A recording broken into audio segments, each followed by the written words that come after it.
विराम में, हर सांस में, हर घड़ी भगवान का ही नाम हो, तब भले आपसे एक दो पाप हो भी जाएंगे तो भी भगवान आपको मिलेंगे। और एक बड़ी अच्छी बात है, एक बार एक गांव में एक संत आए हुए थे और उस गांव में एक डाकू रहता था। उस डाकू ने अपने जीवन में 70 मर्डर कर रखे थे, 70 लोगों को मार रखा था जान से। बताओ कितना पाप है। या कहा जाता है चींटी भी मत मारो, और 70 लोगों की जान ले ली, 70 लोगों को मार दिया। पर अब वो व्यक्ति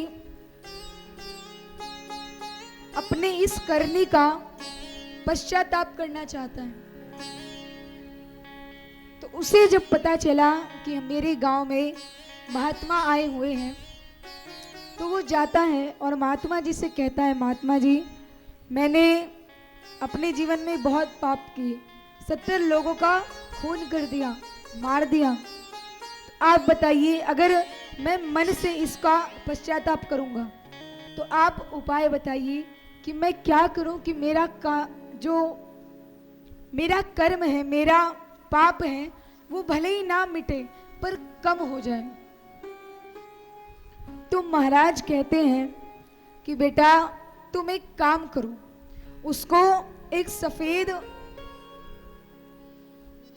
झंडा देते हैं और कहते हैं कि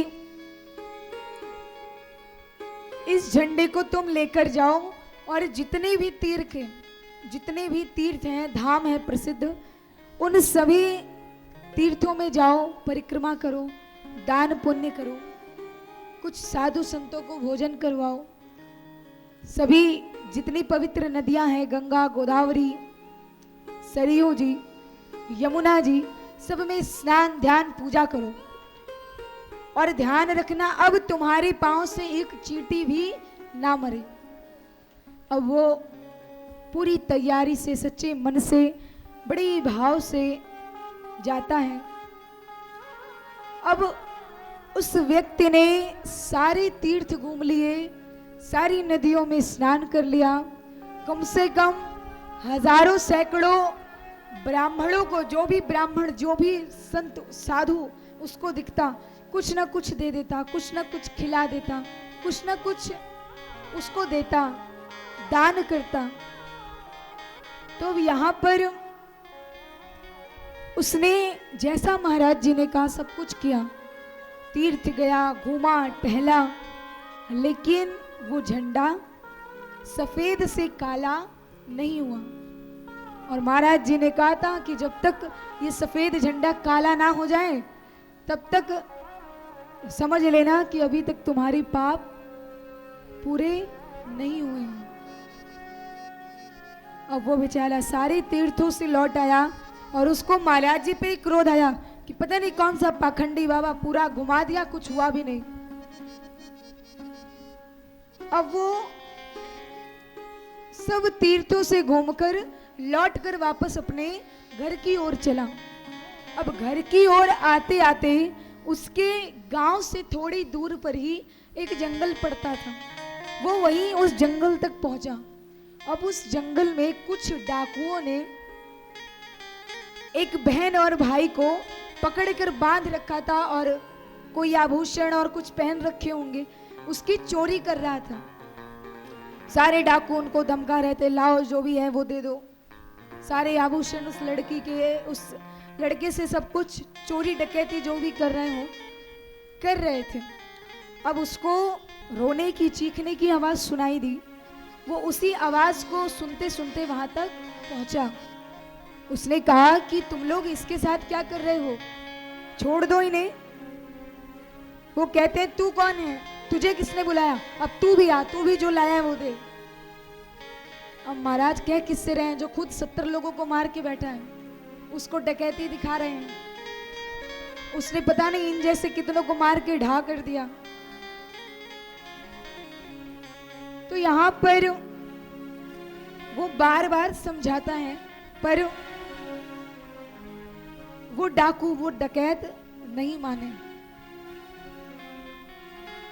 अब उसने सोचा, और वो दोनों बड़े कष्ट में भी थे जो भाई बहन थे, तो उसने सोचा कि अब कोई बात नहीं, झंडा तो वैसे भी नहीं काला हुआ, यानी अभी मेरे 70 पाप पूरे के पूरे मेरे ऊपर थोपे हुए हैं, मेरे ऊपर ही हैं। 70 के 70 पापों का बोझ मेरे ऊपर अभी भी है, कुछ कम नहीं हुआ।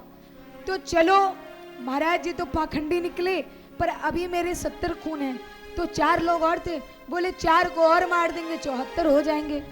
और जब कोई अच्छा साधु मिलेगा तो कह देंगे महाराज जी अब 74 मारे हैं तो उनका पश्चाताप बताओ।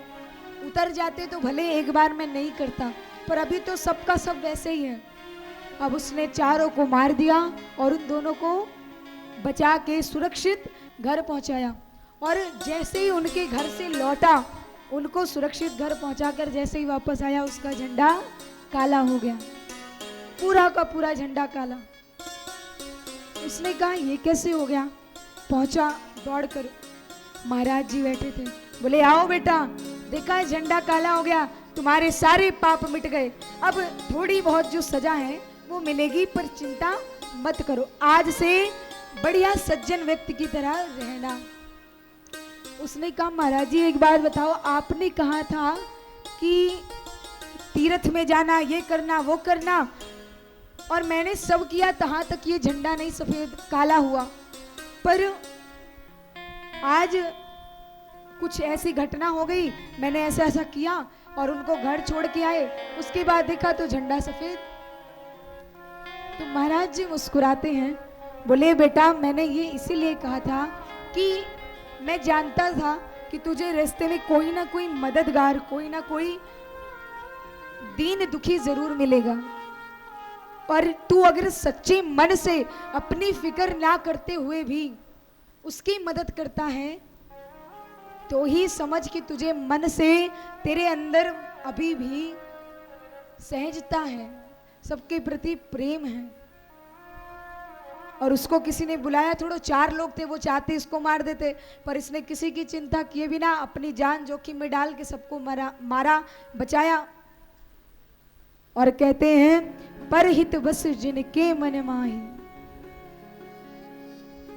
जिनके मन में दूसरों का हित हो, जो हमेशा दूसरों का हित सोचते हो, दूसरे की भलाई सोचते हो, उनके साथ कभी परमात्मा गलत नहीं करता, कभी भी नहीं।